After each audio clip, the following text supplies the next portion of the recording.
We'll guide you through how to make glitch text in Photopea. Quick disclaimer, you need to follow this step-by-step guide carefully, because skipping a single step will affect your final result.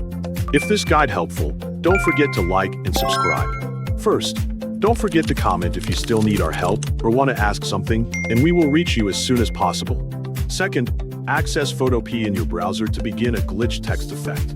Right-click on your browser shortcut and open it. Hover your cursor over the search bar or address bar, then click inside it.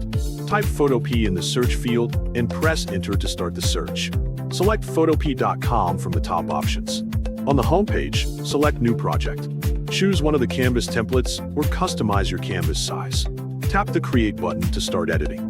Use the Text tool in the toolbar to create text. Set the font, size, and color first. Type the text that you want to give a glitch effect. Resize and reposition the text to center of the canvas. Right-click the text layer and convert it into a smart object. Double-click the layer, then uncheck the green and blur channels. Duplicate the layer by pressing Ctrl and J. Double-click the duplicate layer. Check the green and blue channels, then uncheck the red channel. Use the Move tool and arrow keys to move the text slightly right. Select both layers by holding Shift.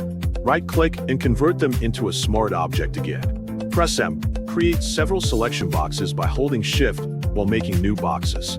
Add a vector mask to the layer. Duplicate the layer again. Click the layer mask thumbnail and press Ctrl and I. Use the Move tool and arrow keys again, then move slightly left.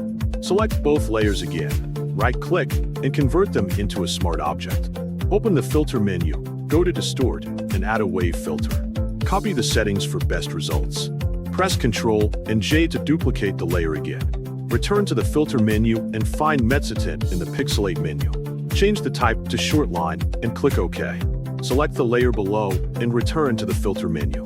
Add a motion blur effect from the Blur menu. Change the angle to 0 and set distance as desired. For the last time, select both layers and convert them into smart objects. Duplicate the layer again. Apply motion blur effect using the same settings. Finally, change the blending mode to multiply, and you have learned how to make glitch text in Photopea.